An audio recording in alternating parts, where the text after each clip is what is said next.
What is up, humans? Welcome back to my channel.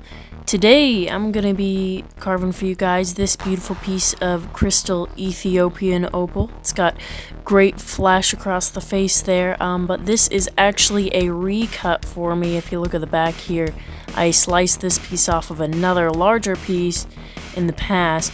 It's pretty clean other than that piece of dirt.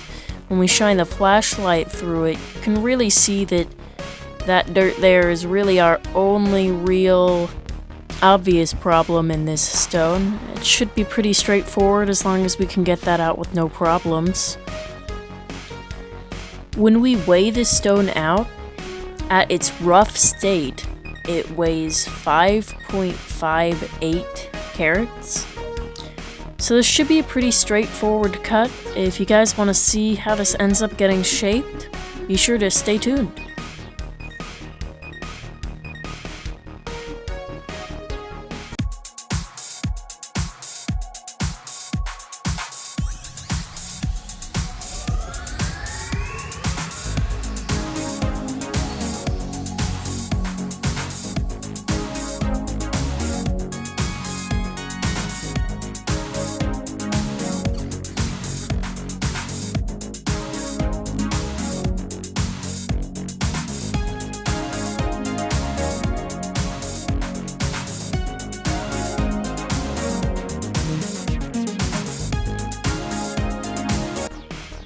Before we start anything, it's really important to use glasses and a dust mask to protect your eyes and lungs when working with silica-based stones. Now, starting on my 800 grit diamond bit here, I'm just shaping this stone.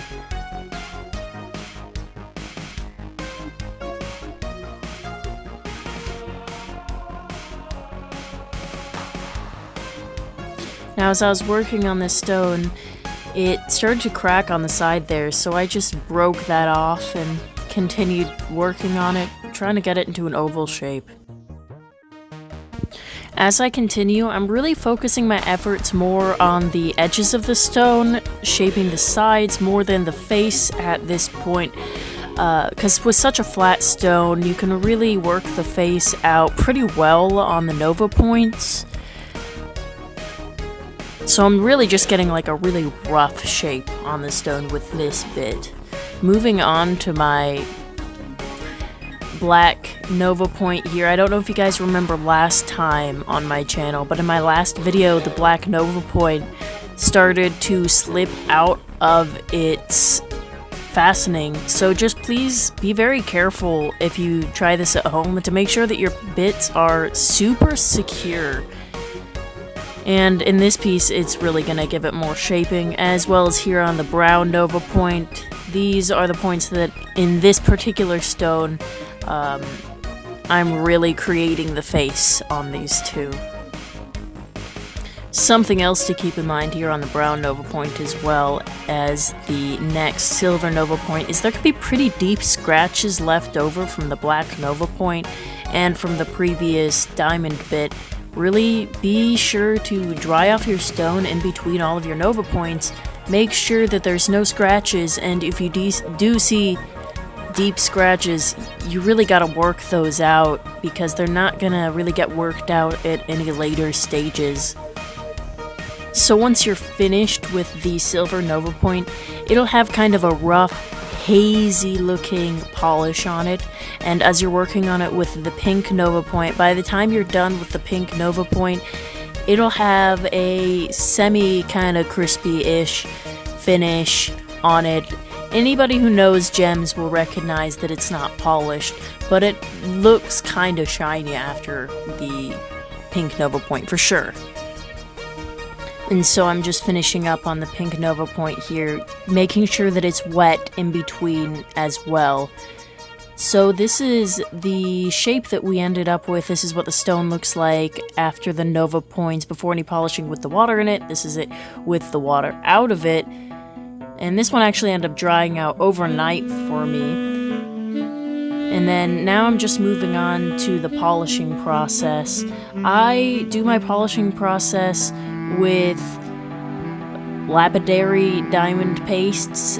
This isn't super traditional.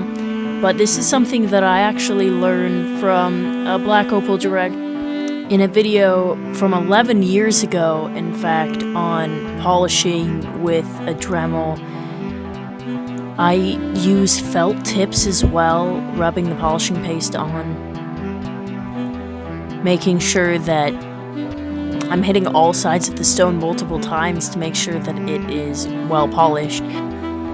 Something about using the polishing paste, and maybe it's just the cheap felt tips that I have, it tends to wiggle my Dremel a bit more. Now I have my Dremel faceted down with clamps, but it'll still jiggle the tightening part of the clamps out a bit, so I do have to go back and tighten that.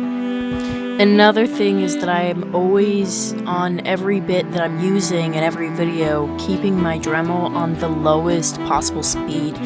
You really don't want your Dremel going too fast because it'll burn your opal or whatever other stone you're carving. And that's no good. Nobody wants that. So yeah, I keep it on the 1 speed. I got a Dremel 3000, pretty sure is the model. But regardless of whatever kind of Dremel you have, just make sure that it's on the lowest speed. I've seen people use nail Dremels and all sorts of different kinds of Dremels, so just get creative with yourself and get out of your comfort zone. As I'm polishing with the dimond grit pastes, it is getting more polished and harder to grip onto with every single polish that I put on it. So I do this technique where I hold the flat bottom of the stone under my thumbnail to kind of hold it in place. This isn't 100% successful, of course. Nothing is 100% successful, but it does a thing. I don't really have to use 2 hands all that often. If you're gonna go out and get felt tips for polishing with the lapidary paste like I do, definitely get a softer type of felt tip. You don't want it to be like too loose because the imbalance of the weight distribution will make your Dremel wiggle too much. But if you get too hard of felt tips, it's just rock hard, and as you press your opal on it, it definitely polishes it, but it's too abrasive on my hands for my personal taste.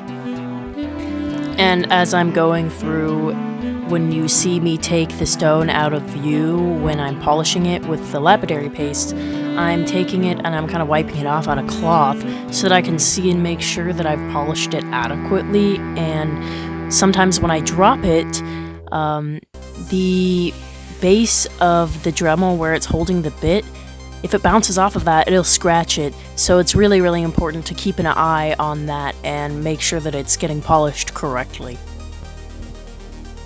Alright, so this is the finished stone, guys. It's a really gorgeous piece. I'm getting colors from all over, getting reds, oranges, and yellows, greens. There's a little faint blue in there, and there's also like a fuchsia color and a pink color in there. It's really, really nice. I really like this one. And the oval shape, I'm quite happy with. When you measure this out after the cutting, it is 11 by 7 millimeters in size. So originally, when it was a rough piece, sort of rough, sliced off piece, it was, as we saw, 5.58 carats. Now, after I cut it before it was polished, after the nova points, when it still had water inside of it, it was 1.72 carats. And once I polished it and everything's done, the final weight is 1.54 carats. Now, we definitely would have been able to keep a bit more on this piece if it hadn't cracked in the middle there, but you know, as is the way of the world with opals, they crack and you can't stop it, and it hits you when you least expect it. But yeah, this is the rough piece, a little before and after action for you, 5.58 carats. We ended up losing a total of 4.04 carats in this piece. You know, overall, I'm not really disappointed with that, especially considering that I cut this piece off of a larger stone and ended up making 3 pieces out of the stone altogether. This is the stone after it's finished, 1.54 carats, and it's beautiful, it's crystal, got a nice flat back, good sides, not a super high dome, but I'm happy with it. Looks like broad flagstone chaff pattern if you ask me, but that is what it is. Here's how many times I dropped it this week.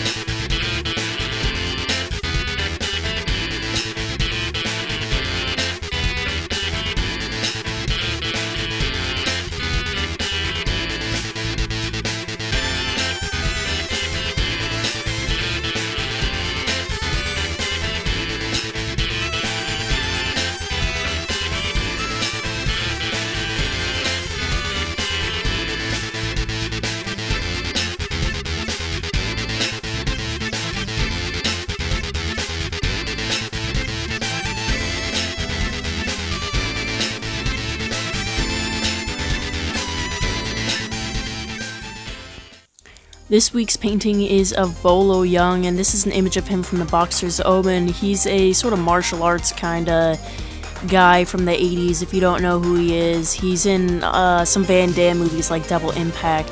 The Boxer's Omen is a really odd movie that I highly suggest checking out. It's Chinese subtitles. You can find it for free on YouTube in my free Cheesy Movies playlist. Thank you guys so much for watching. I've really been feeling the support from YouTube lately. My videos have been getting way more views than I ever thought that I was gonna be getting on my channel, so thank you guys for watching this. Thank you guys for coming back to my channel regularly. Those of you who are, been getting a lot of comments, and I've just really been appreciating all of the support. I try to post every Wednesday, and usually I'd say I can't guarantee that, but next week I've got a little special video for you guys, so please stay tuned, and I'll see you guys next week.